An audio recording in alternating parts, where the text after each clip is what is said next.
E estamos de volta com o BBcast, seu podcast de automobilismo e outras nerds. No episódio de hoje vamos falar sobre o review do GP da Bélgica. E aqui comigo eu tenho a Débora Santos Almeida. Olá amigos, sejam bem-vindos a mais esse podcast. E bom, resultado bem difícil para a Ferrari hoje. Exato, apesar do resultado apático da Ferrari, tivemos muita disputa em pista, tivemos ali uma corrida bem bacana.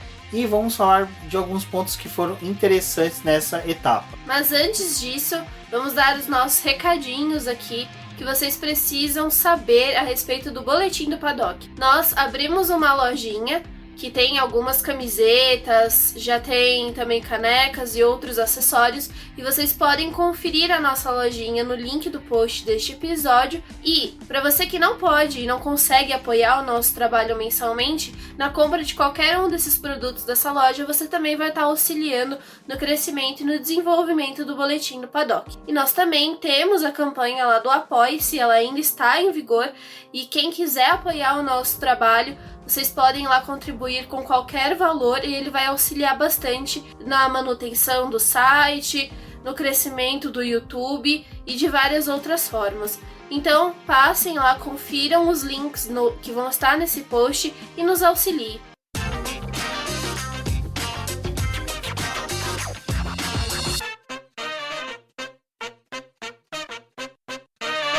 Bom, para o GP da Bélgica nós tínhamos duas previsões, uma de chuva que não se concretizou e outra era que realmente a Ferrari teria um péssimo desempenho. Bom, a Ferrari fez a vez das chuvas, foi mais criteriosa e chegou a tempo do GP da Bélgica.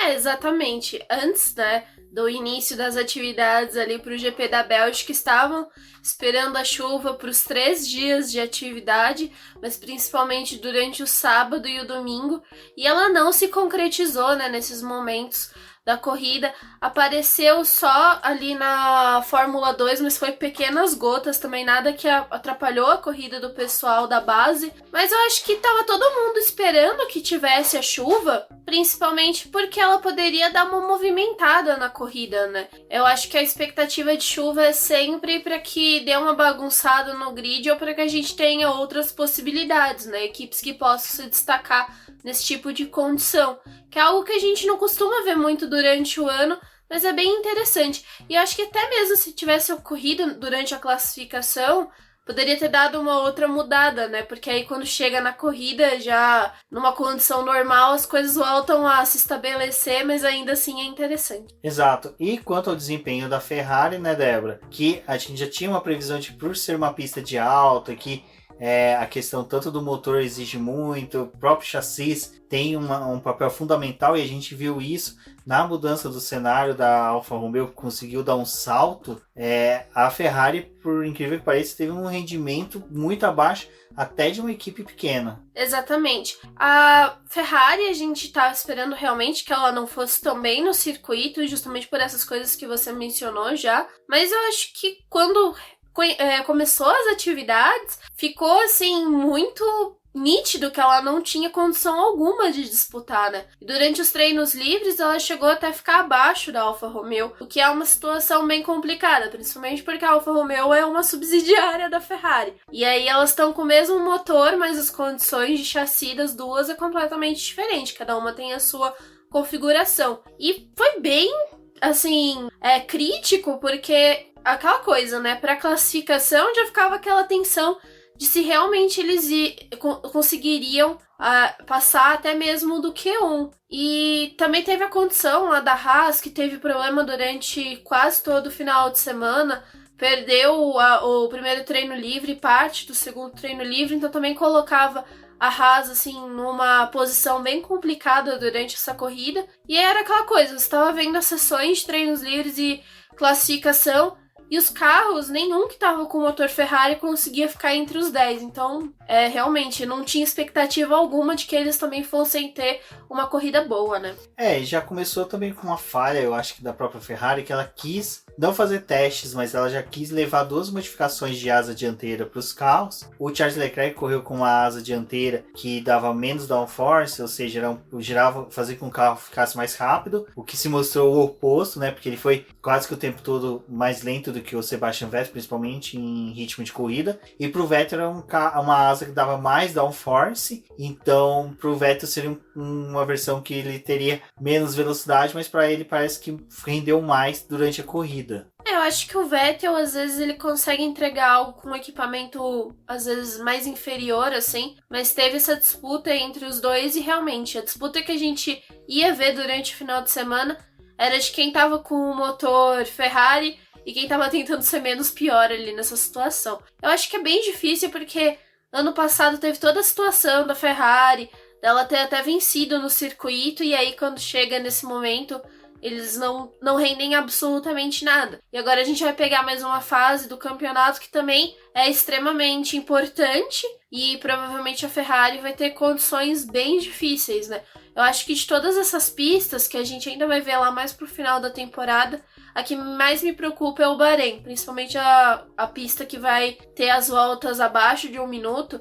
Eu acho que essa corrida vai ser bem difícil para a Ferrari. Essa corrida que vai ser no anel externo, até é legal que a gente já pode até comentar sobre isso. O anel externo no Bahrein, a previsão de volta é de 55 segundos, isso para Lewis Hamilton. A concorrência deve ficar nos 56, 57. E com certeza a Ferrari, o bolão vai ser se a Ferrari vai conseguir menos de 1 minuto ou não. Porque, para quem ainda não viu, tem o post da Débora comentando sobre as novas corridas que entraram no calendário da Fórmula 1. E esse do Bahrein já é algo que preocupa não só a Ferrari, mas também as outras equipes que estão em dificuldade no campeonato e que vão sofrer sim, principalmente naquela questão de ver o Lewis Hamilton dar mais de uma volta sobre ele. Calor, e tem toda essa condição da pista ser mais rápida, né? Precisar de um carro que depende principalmente do motor, coloca essas equipes numa condição bem complicada. E o que a gente teve nesse final de semana, eles não tiraram o modo festa ainda do motor, ele permaneceu, mas para essas próximas corridas eu acho que vai ser um pouco mais complicado, realmente. Esse negócio do modo festa foi um pouco bagunçado, acho que pela primeira vez a Fórmula 1 deu uma de Stock Car, não soube direcionar muito bem, até no BBcast anterior nós comentamos sobre o fim do modo festa, e quando chegou no treino livre a gente teve a notícia de que o modo festa permaneceria para esta corrida. Eu acredito que seja um pouquinho a ideia de permanecer por causa da dinâmica da pista, são 7 km, o traçado de Spa é praticamente a junção do autódromo de Interlagos com o autódromo de Spielberg e coloca ali mais algumas ruas de Guaxupé no meio para poder atingir os 7 km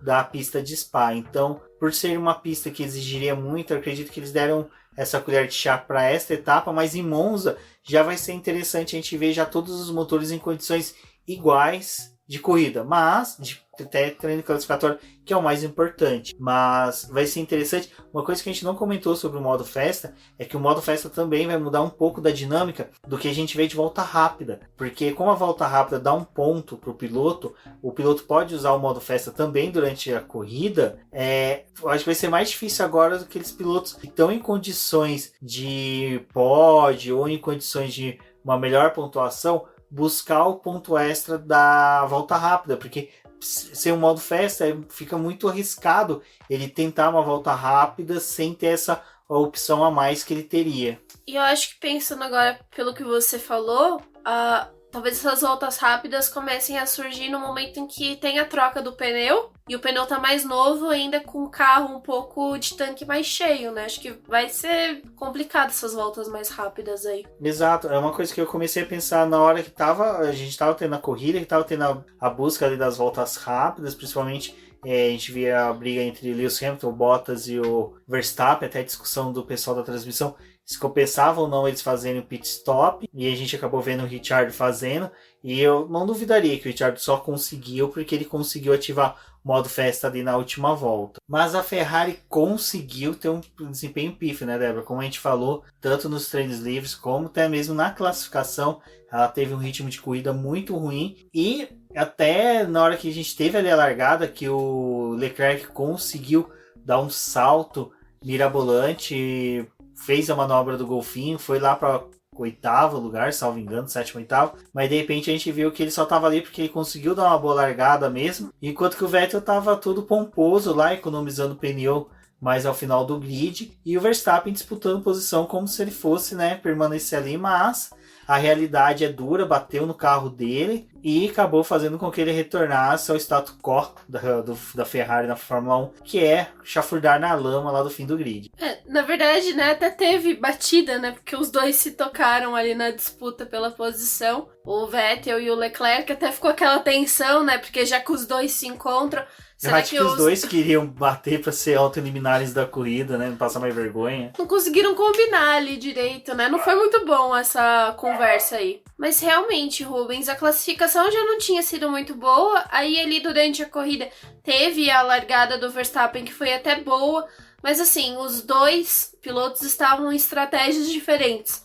O Vettel largou com os pneus médios, então era para poder ter uma duração melhor. E o Leclerc, ele largou com os macios, então colocava ele já numa dificuldade, porque a gente sabe que os pneus macios não duram tanto tempo. E a pista ali da Bélgica, ela acaba exigindo dos pneus de um modo geral, não é só num ponto específico da pista, né? Na pista como um todo. E depois ele começou a perder rendimento, e o que parecia talvez ser uma boa corrida para eles ali, talvez conseguir até mesmo um ponto, né? Não deu muito certo. E depois eles começaram. O Leclerc começou a perder rendimento. Aí teve as paradas, que também não funcionou para a Ferrari.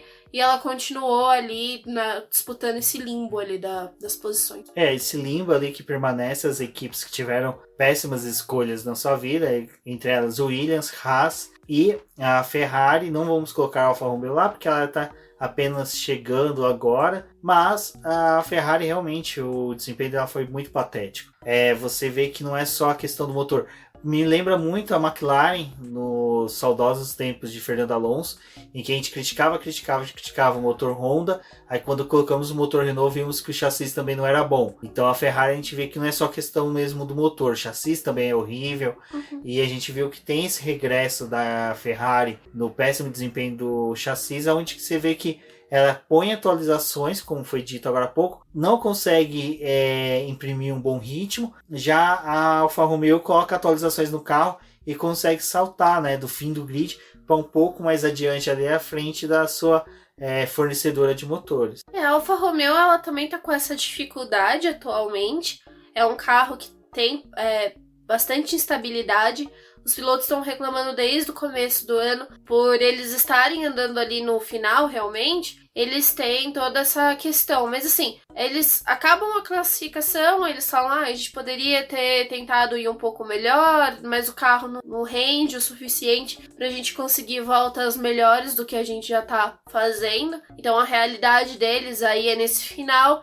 E eles começaram a encarar que a disputa deles é realmente entre Williams e Haas. E para eles é uma coisa bem complicada, assim, porque até o ano passado, às vezes, eles conseguiam classificar melhor, o que dava a chance, principalmente pro Raikkonen, de conseguir pontos. E esse ano a gente já tá vendo que realmente isso não tá dando certo. Mas é o que você falou, eles conseguem colocar atualizações e você percebe um pouco de melhora no carro. Funcionou nesse final de semana, eles estavam até mais confiantes. E a disputa do Raikkonen ali, porque infelizmente o Giovinazzi acabou batendo, e daqui a pouco a gente fala sobre esse incidente, porque ele teve um papel muito importante na corrida, mas o Raikkonen, ele conseguiu até figurar ali na zona de pontuação. Ele tentou barrar a disputa ali com o Pérez para poder não perder pelo menos nesse momento e tentar levar pelo menos um ponto para a Alfa Romeo, mas eles se sentiram melhores com o carro esse final de semana. Realmente eles tiveram um rendimento melhor, eles estavam com uma melhor performance, mas, né, tudo aconteceu para que eles não conseguissem pontuar. Não é o carro ideal para poder pontuar, eles sabem disso, mas é aquela equipe que tá ali naquele momento de, se surgir uma oportunidade entre os 10, a gente vai tentar pegar ela de alguma forma. Até essas atualizações que a Ferrari traz, parece muito com aquelas atualizações de software que você aplica no computador, não melhora em nada e acaba piorando alguma coisa. Para quem utiliza certificados digitais, sabe que o Java era assim. Você atualizava o Java, um certificado digital funcionava, o outro parava de funcionar. E a Ferrari tá tão desse jeito que o Binotto já falou que para a próxima corrida vai levar atualizações, mas ele já fala assim, ó, a atualização a gente vai levar, mas não vai mudar nada não vai ter nenhum efeito no carro. Então, Já no começo do ano eles estavam assim, né? Não vamos levar atualização. Aí quando olhava o carro, a gente tá precisando de uma atualização. Só que o pessoal também é aquela coisa, né? Guerra de desenvolvimento. Quem tá conseguindo desenvolver e já tá com um carro melhor, é óbvio, vai ter mais efeito positivo do que a Ferrari que tá, né? Aí engatinhando nessa questão. E é muito doido, assim, porque ano passado eles... Por mais que, né, não fosse aquela equipe perfeita, não sei o que, eles ainda conseguiam pontuar e ir melhor. E aí esse ano já tem esse fato deles estarem bem ruins no campeonato. Assim, gente, algumas posições do Leclerc de ter terminado na corrida, sim, tem aquela coisa de disparidade entre ele e o Vettel, mas também tem muita coisa da situação que aconteceu na frente dele, em que ele acabou estando no lugar exato, no momento exato, e conseguiu herdar as posições. Assim, não é o carro... Eu acho que, assim, essa realidade também do GP da Bélgica não é a realidade Ferrari de uma certa forma, mas ainda assim é muito mais perto da parte ruim do que da parte boa que a gente estava vendo em algumas corridas onde ele estava terminando na 4ª posição, por exemplo. Bom, mas vamos soltar lá para o acidente do Giovinazzi, que, como você disse, foi ele que deu uma tônica diferente para a corrida, principalmente porque, vamos ser sinceros, depois que teve aquele distanciamento social entre os pilotos na pista, com o Lewis Hamilton liderando, a corrida deu aquela mornada, não é o que a gente gosta em Spa, a gente queria uma chuva, até já estava começando a ligar para o pessoal lá em Xingu para poder fazer uma dança da chuva direcionada para a Bélgica, mas aconteceu o acidente, infelizmente, do Giovinazzi. É algo que a gente até conversou, né, durante a corrida, que como o carro da Alfa Romeo já tem uma instabilidade, porque ele é um carro mal nascido, e essas atualizações estão vindo, estão melhorando, mas mesmo assim ainda continua sendo um carro com uma certa instabilidade. Além deles terem a instabilidade na traseira, eles também estão tendo problemas com o desgaste dos pneus. Então, dependendo do pneu que é colocado no carro, além disso, eles começam a perder o rendimento. Então, é uma situação bem complicada que a Alfa Romeo está vivendo atualmente. E aí, quando a gente teve esse acidente lá do Giovinazzi, que ele se culpou depois do que aconteceu, ele até foi pedir desculpa para os mecânicos, porque ele sabe que é um problema, né? Depois que o carro bate, sempre tem consequências. E ele também saiu da corrida, eles estavam numa performance melhor durante esse final de semana. Então foi bem triste para eles e principalmente para o Antônio, que se culpou totalmente por conta disso. Ele perdeu a traseira do carro, mas ele acredita que foi por culpa dele, porque ele estava utilizando ficar mais atrás do carro do Vettel para poder abrir o DRS, ficar nessas zonas de aferição. Então, quando ele podia abrir o DRS, o carro tinha mais potência, conseguia correr melhor, e aí ele acabou perdendo o carro. Foi difícil, mas ali depois dessa batida que a gente teve toda a virada da corrida. E além disso, ele também acabou prejudicando a corrida do Russell. A roda do carro dele soltou e bateu no carro do Russell. E também, né, aquela coisa, já tirou mais um piloto da corrida, então foi tudo bem conturbado ali pro italiano. Foi uma pena tanto pro Russell, para ele, porque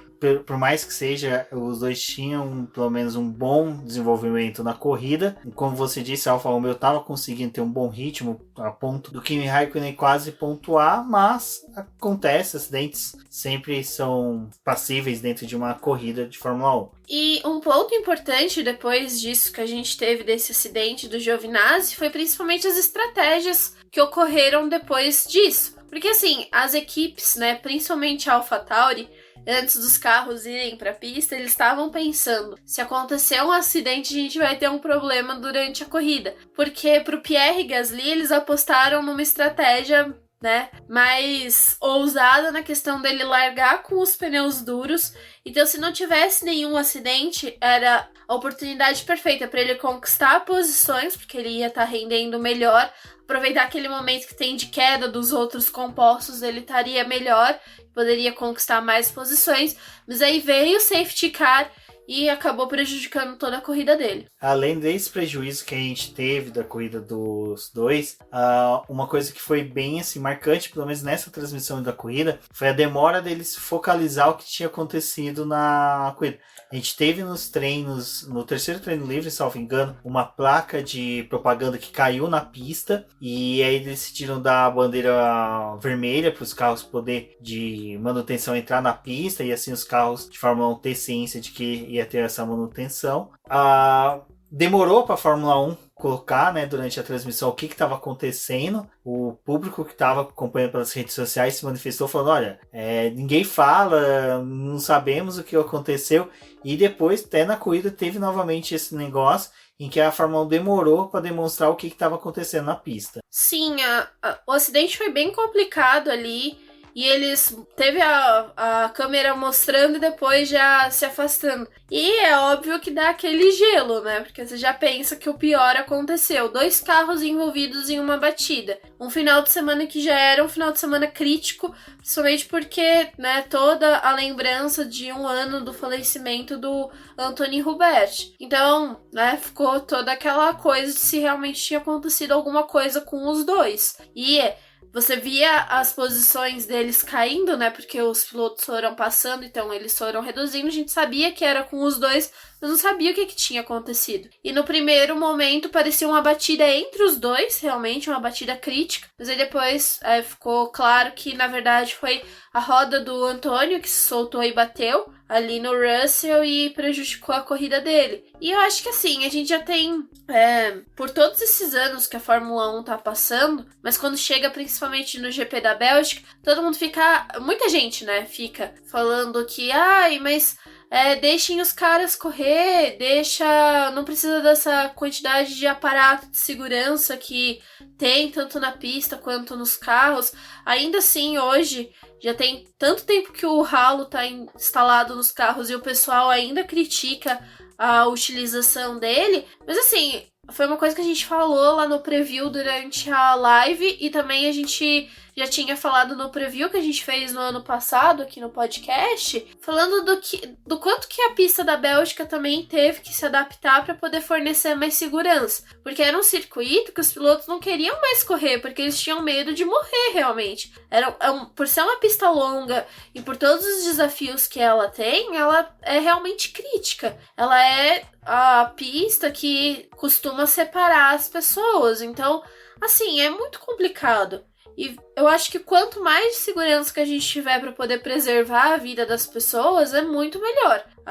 Já tinha muito tempo que não morria nenhum piloto, e aí aconteceu isso no ano passado, é uma fatalidade. E aí, né, tem todas essas questões que o pessoal se envolve nesses debates pedindo para, né, deixar ter carros mais favoráveis para a disputa, quando na verdade a gente está vendo carros que são extremamente evoluídos, são extremamente rápidos e, né, o ponto das pessoas é que se eles podem ferir os outros ou não. Então eu acho que isso não é tão legal. E o Russell mesmo, ele falou que ele ficou assustado, né, no primeiro momento, porque veio uma roda vindo para cima dele e o carro estava em alta velocidade, mas justamente por toda a segurança que esses carros têm, logo depois veio a tranquilidade, né? Ele só perdeu a corrida e não aconteceu nada com a vida dele. Apesar de subsidiárias, os carros da AlphaTauri conseguiram um desempenho muito superior ao que era esperado. Foi bacana poder ver tanto o Pierre Gasly como o Daniil Kvyat bem nos treinos livres, mas principalmente na corrida em que eles conseguiram ali colocar o carro deles entre os 10 primeiros e ficar disputando posições, até mesmo quando eles conseguiam, assim, após um pit stop, voltar no meio do pelotão abaixo do 10º colocado, eles conseguiam progredir para poder conseguir pontos importantes para a equipe. Exatamente. A corrida do Pierre Gasly, ele, como eu disse, a AlphaTauri, ela estava temendo que tivesse um safety car nessas primeiras voltas da corrida, mas principalmente quando o pessoal já estaria se aproximando para poder fazer a troca dos pneus. Como o acidente do Giovinazzi aconteceu lá na 11ª volta, a maioria dos pilotos que estavam ali do grid entraram e realizaram as suas trocas de pneus. E a AlphaTauri, como ela estava numa estratégia diferente, pro Gasly, ele permaneceu na pista. Só que assim, o que ele teve de ganho no momento que era pro pessoal tá tendo desgaste dos pneus não ocorreu muito bem. Então as posições que ele acabou herdando foi muito por conta das paradas do pessoal e ele subiu, mas ele já sabia que não teria como sustentar o carro por muito tempo, porque aí sim o pneu dele começaria a ter a queda e o dos outros ainda estava numa performance melhor. Então, né, depois ele foi sendo ultrapassado. O mesmo aconteceu ali com o Pérez, mas o Pérez ele largou com os pneus macios, então ele estava virando na mesma volta que o Gasly, mas o pneu dele era de uma condição inferior e ele também foi um alvo fácil a ser ultrapassado. E aí uma coisa que determinou a corrida dos dois foi justamente essa estratégia diferente. E o Kvyat, ele falou que ele sabe que o problema que eles tiveram esse final de semana foi justamente o de estratégia. Porque por mais que o Gasly tenha largado de pneu duro e tenha tido essa perda durante a corrida, ainda assim, quando ele instalou os outros pneus, ele conseguiu, mesmo que voltando nas últimas posições ali, ele teve um ganho de conseguir escalar o grid e voltar para a zona de pontuação. Mas o que a AlphaTauri estava esperando nesse final de semana era ter conseguido pelo menos um quinto ou um sexto lugar. Então foi realmente assim, não foi a corrida ideal para eles. E essa coisa, né, de trabalhar com estratégias diferentes. A gente vê isso acontecendo muito na Red Bull, entre o Verstappen e o Alexander Albon, mas ali também é por conta da performance dos dois, né? O Verstappen, eles sabem que colocando um pneu que é mais lento ainda no carro dele, ele consegue avançar do Q2, né, pro Q3. E o Albon não, eles ainda têm essa dificuldade de conseguir colocar um pneu que dure mais tempo no carro dele. Então ele acaba largando com os macios e a estratégia trabalhada com ele é completamente diferente. Bom, que foi completamente diferente, enfim, que foi completamente atônico a corrida, foi a estratégia da Racing Point, que conseguiu fazer com que a migração das andorinhas mexicanas, rosas, pardas, saísse ali das primeiras colocações para a última, que lançou o Sérgio Pérez para a última colocação na hora que todo mundo foi pro pit stop. Eles não fizeram o pit stop dos dois carros. Foi uma coisa que eu e a Débora até discutiu durante ali aquele momento, que a gente percebeu que a Racing Point, quando copiou a apostila da Mercedes, ela pulou alguns capítulos, e um dos capítulos era de estratégia de fazer duplo pit stop. Ela optou por não fazer um duplo pit stop, não correr esse risco, acabou chafurdando lá o próprio do Pérez depois num pit stop desastroso que lançou ele para o final da pista, mas a própria Race Sport esteve totalmente apagada nessa pista. Eu acho que dessa vez, pela primeira vez, o pessoal da Race Sport queria estar com os carros antigos da Force India, porque quem não se lembra, a Force India tinha essa tradição de correr bem em Spa-Francorchamps. Foi onde até mesmo a equipe teve a sua pole position com o Giancarlo Fisichella em 2009, se eu não me engano, e infelizmente nessa corrida ela teve totalmente apagada. O fato da Racing Point estar apagada é justamente por conta da Renault, né? Ela teve um rendimento melhor nessa corrida e aquela coisa, né? Não tem espaço para todo mundo entre os 10 primeiros, para poder ficar melhor posicionado. Então o que sobrou para a Racing Point foi largada a 8ª e da 9ª posição, e ali eles terminaram a corrida entre 9º e 10º. Não foi a corrida ideal para eles, a estratégia também acabou prejudicando. O Pérez ter ficado de pneu macio ali enquanto todo mundo praticamente já tinha parado, não foi a melhor opção, porque durante a relargada, né, apesar que, assim, na relargada em si não foi o momento que ele perdeu as posições, mas depois ele já começou a perder o rendimento. E também pelo fato de ter sido jogado lá para trás quando ele realizou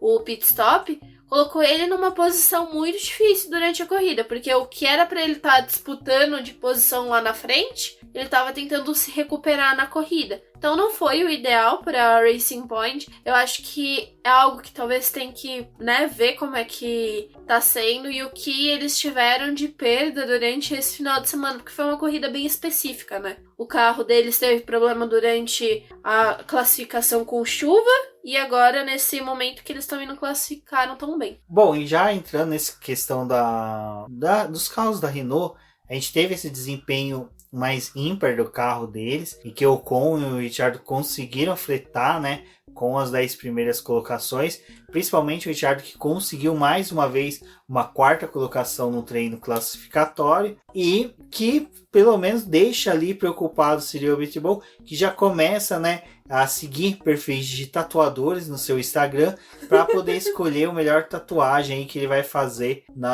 após o pódio do Ricciardo, que acredito que venha logo. Seria muito bacana esse pódio acontecer, só para a gente poder ver aí o Cyril, né, pagar essa promessa, essa aposta entre os dois. É a segunda vez que o Ricardo consegue uma 4ª posição, agora em questão de corrida, né, nesse ano. A primeira vez foi lá no GP da Inglaterra e agora ele repetiu o feito com o 4º lugar. Então, né, quando tem a oportunidade, ele consegue ir bem e ter um bom resultado. E do Ocon, foi o melhor resultado dele durante esse ano, que ele conseguiu o 5º lugar na Bélgica.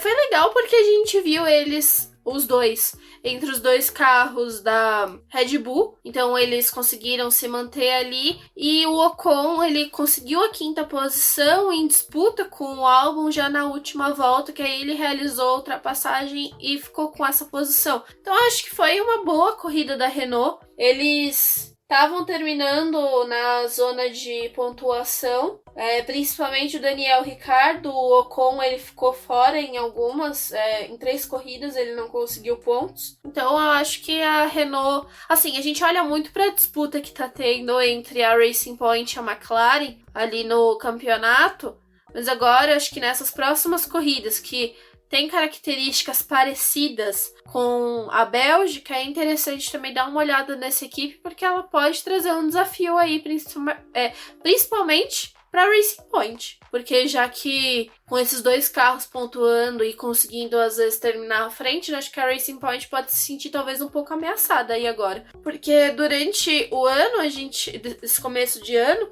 a gente ainda estava tentando descobrir com quem que elas estão disputando ali, né? A McLaren começou bem, passou a perder rendimento. Acho que a principal disputa estava sendo entre a McLaren e a Racing Point, mas eu acho que agora a Renault começa já a entrar mais nessa briga entre eles. Até no podcast não, desculpa. Na live que nós fizemos sobre disputas diretas entre pilotos e equipes, nós apontamos que a Renault e a AlphaTauri estavam isoladas, distantes das primeiras colocadas, e agora a Renault deu esse salto, né? Agora está com 59 pontos contra 61 da Ferrari, que está logo à frente dela, mas ela só está a 9 pontos da McLaren, que é a 3ª colocada. Se a McLaren continuar se auto-sabotando assim mesmo, como aconteceu dessa vez com o Carlos Sainz, e só um carro pontuando, corre sério risco de a McLaren cair para uma 6ª posição. O que é interessante dessa discussão que nós temos é que qualquer vacilo de uma dessas equipes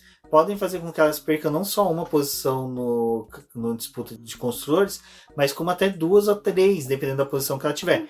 Então, a McLaren tem que começar a disputar e a prestar mais atenção, realizar melhores GPs, que dá um jeito de resolver esses problemas internos dela.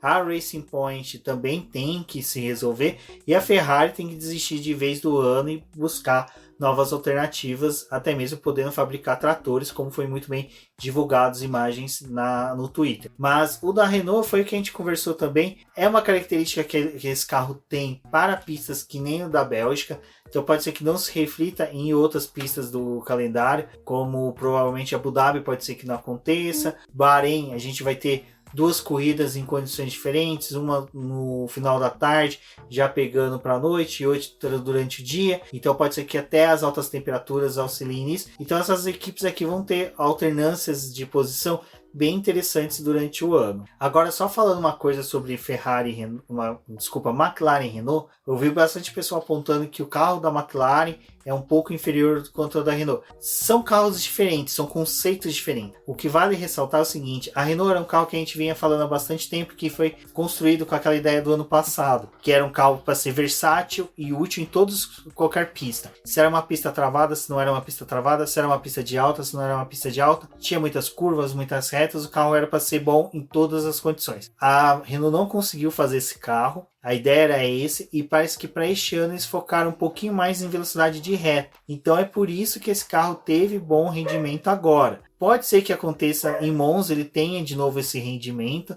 mas depois das próximas pistas pode ser que comece a ficar um pouco mais difícil. O Bahrein, ela é uma pista bem interessante, porque ela exige muito essa velocidade, mas aí não tem tanta combinação das curvas, né, que é o que faz um pouco também de diferença. Então, eu acho que é um circuito atípico para as equipes, mas aí tem que ver como é que vai ser essa coisa da Renault. O problema da McLaren realmente é não conseguir pontuar com os dois carros e perder o rendimento em momentos que seria importante para ela estar ali disputando entre os 10. Ela começa a ter um ganho já para o final da corrida, só que por conta do distanciamento que os carros têm durante a prova, fica muito difícil para eles poderem recuperar aqueles segundos que eles já perderam. Então é aquela coisa, né? Termina longe da zona de pontuação. É isso que você falou, é o ponto do carro da McLaren, que ele é um carro rápido, ele é um carro bem nascido, mas ele funciona bem com tanque vazio. E é uma característica que não se aplica, vamos supor, no quali, porque o carro não consegue imprimir esse mesmo ritmo de tanque vazio, carro mais leve, no quali, mas na corrida, aquele cenário 7 que o Lando Norris utiliza, ele parece que se enquadra muito melhor com o carro já com o desgaste da corrida, a alta temperatura que já está o motor, o desgaste que já teve todo o componente durante a corrida. Parece que na corrida sim ele funciona. Então você pode ver que no final da corrida até o Lando Norris disputou posições ali com as Renaults, com o Albon, mas ele não conseguiu refletir isso daí. Se eu não me engano, ele chegou até a ultrapassar as Racing Points no final da corrida. Então, infelizmente, o carro da McLaren tem esse negócio de ser um carro caracterizado por ter bom rendimento do meio para o final da corrida.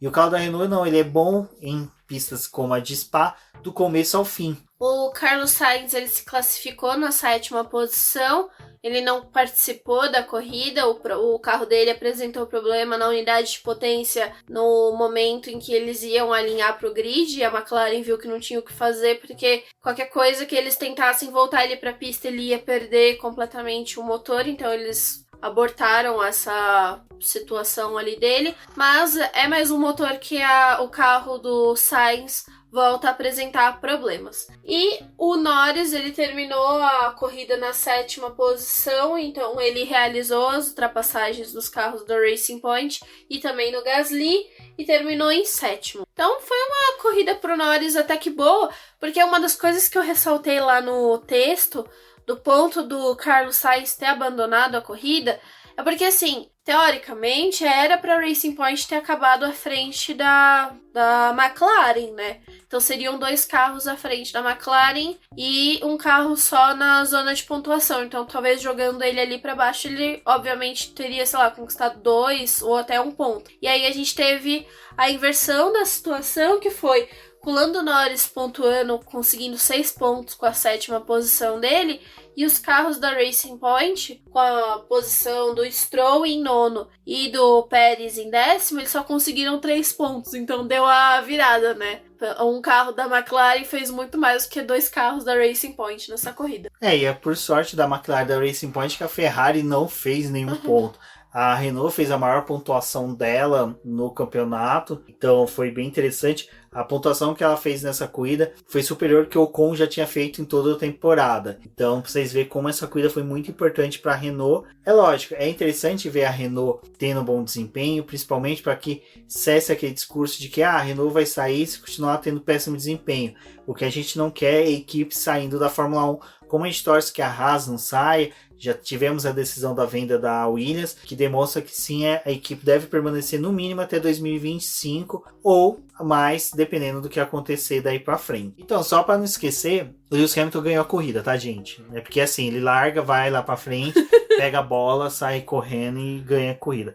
O Hamilton é aquele cara que você tá assistindo os treinos livres, aí você não vê ele lá na frente, você fala, mas o que tá acontecendo? Mas ele vai resolver lá no final, né? E o Hamilton, a gente até fica com aquela dúvida dele na Bélgica, porque ele sempre tem algum problema ou outro, né? E durante a corrida, quando ele teve a relargada, que ele falou, eu tô com perda de potência, eu falei, pronto, não vai terminar outra corrida na Bélgica, né? Vai ir mal de novo. Mas foi um faniquito momentâneo ali do carro dele, e depois ele fez a corrida que ele sabe fazer, né? Larga, fica lá na frente, some, Bottas nem vê ele, Verstappen muito menos e já era, né?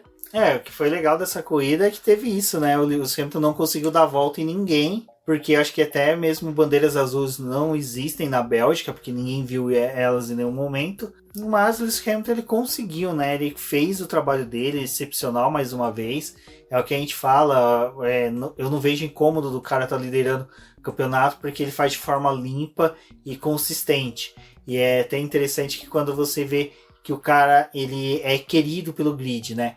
A gente tem o lance do Vettel ser muito próximo dele, o Bottas ter comemorado com ele ali na hora que eles fizeram a dobradinha. Então o Verstappen não é o cara que se incomoda de chegar na terceira posição perto deles. Então teve até isso, né, na hora do treino classificatório, em que o mecânico falou para o engenheiro, falou para o Verstappen que ele tinha ficado a menos de um segundo, a menos de 500 centésimos do Bottas, o que o Verstappen comemorou bastante. Então a gente vê que é um campeonato gostoso, independente do domínio da Mercedes. É um domínio que provavelmente não deve durar muito mais, em decorrência dessa remodelagem que a equipe está sofrendo. Não sabemos ainda se o Toto Wolff permanece, nem se os dois pilotos... Não, desculpa. Se o Hamilton permanece, porque ele ainda não confirmou o contrato dele na Mercedes, mas tudo indica aí que pelo menos pro ano que vem essa hegemonia deve permanecer. A Mercedes é o trabalho que a gente vê excepcional deles, carro, piloto e tudo. E o Bottas é aquela coisa, né? Ele não tá páreo para poder bater o Hamilton, mas ele é o companheiro de equipe que tá ali, né? Fazendo o trabalho dele.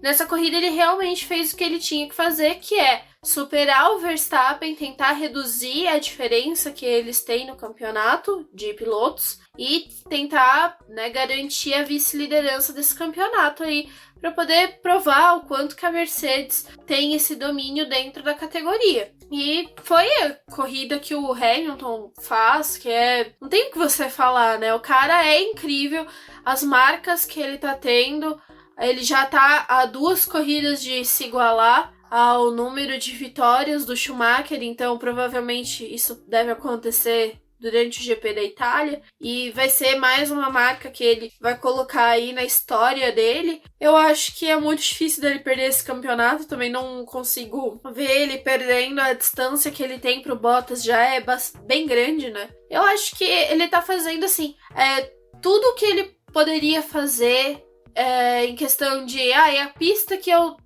tenho mais dificuldade, eu consigo fazer a pole e vencer. Eu consigo cruzar a linha de chegada a mais de 7 segundos do meu companheiro de equipe. Então ele tá tendo um campeonato sólido. E algo, assim, o que eu penso é muito legal, porque a gente tá vendo uma história ser feita. Na época do Schumacher eu via as corridas dele, mas eu era criança, então eu não consigo ter essa noção da grandeza que o Schumacher teve durante assistir essas provas. Tipo, eu via por ver e eu achava legal, mas eu não tinha ideia do que ele tava fazendo. E hoje a gente tá tendo a consciência do que o Hamilton tá fazendo, e provavelmente não vai ser algo que vai ser batido rapidamente, né? Afinal, né, 93 vitórias... Não, Schumacher 91. 91 vitórias, conquistar isso da forma que o Hamilton tá pra poder conquistar, provavelmente não vai ser algo a ser batido. A pessoa vai demorar muito tempo pra poder conseguir, né? Afinal, indo pro 7º título dele, né? Sim, foram 16 anos de um recorde desse, com o número de crescente que tivemos de GPs. Tivemos a passagem do Vettel, que foi um tetracampeão, que esse sim a gente apontava em decorrência da idade, por ser jovem, conseguir bater esses recordes, mas infelizmente... Tava na equipe ideal, no momento ideal, mas depois foi pra Ferrari com a promessa de que teria um carro bom e não teve, né? E o que não era ideal, mas o que a gente pode relembrar também desse GP, assim, de Spa, que foi algo interessante, que até depois que aconteceu o GP que a gente se tocou, então foi uma pena, é algo que poderíamos ter explorado para os ouvintes e para os leitores do Boletim Paddock, é que a McLaren estava em comemoração nesse GP porque dia 30 de agosto é comemorado o dia do padroeiro da McLaren, Bruce McLaren, aniversário dele, que nasceu em 30 de agosto. E também foi em Spa a primeira vitória da equipe McLaren e a última do Bruce, né? Ele veio falecer meses depois dessa vitória. Então a gente teve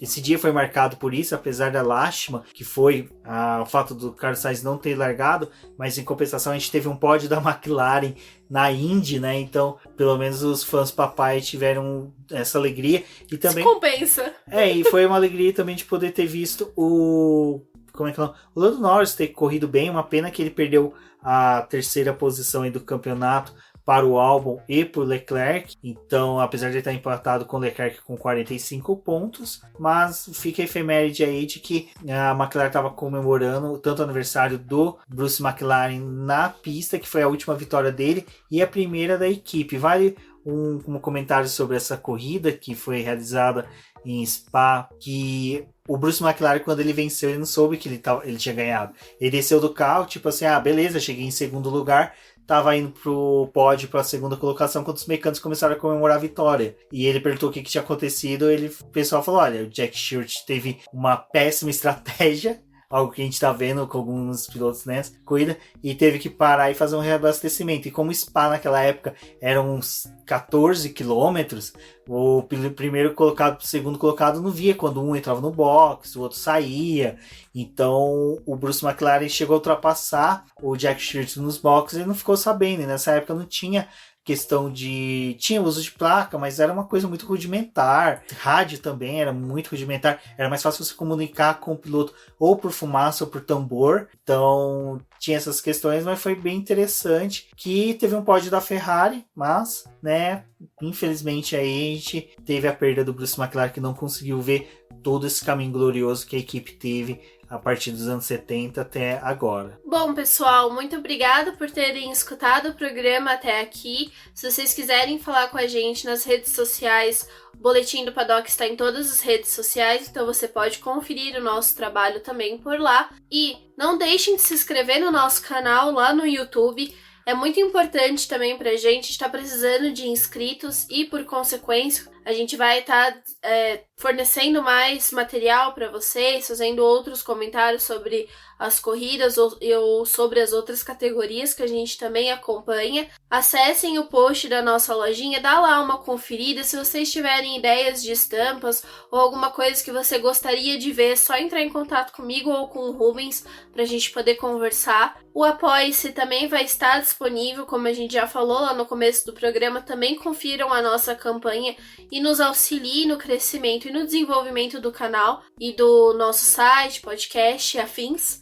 E até a próxima. Eu sou a Débora Almeida, no Twitter como The Flowers. Eu agradeço a todos os ouvintes, um forte abraço a todos e até a próxima. Bom, é isso, pessoal. E agora nós vamos inserir os agradecimentos dos nomes dos nossos apoiadores no final. E são eles: Ricardo Bannerman, Maia Barbosa, Elezer Teixeira, Luiz Félix, Arthur Felipe, Rafael Celone, Will Mesquita, Antônio Santos, Rogério Froner, Helena Lisboa, Cássio Machado, Carlos Del Valle, Bruno Valic, Eric Nemes, Bruno Shinozaki, Alberto Xavier, Will Bueno, Ricardo Silva, Beto Corrêa, Fabrício Cavalcante, Arthur Apóstolo, Sérgio Milani, Melquiades Veloso, Micael Souza, Ezequiel Bales, Cineo Messi, Rafael Arílio, Rafael Carvalho, Fábio Ramiro, Lauro Vizentim, Maria Ângela, Thaís Costa, Rafa Catelã, Jane Casalec e Carlos Eduardo Valese. Muito obrigado a todos. Isso é tudo, pessoal.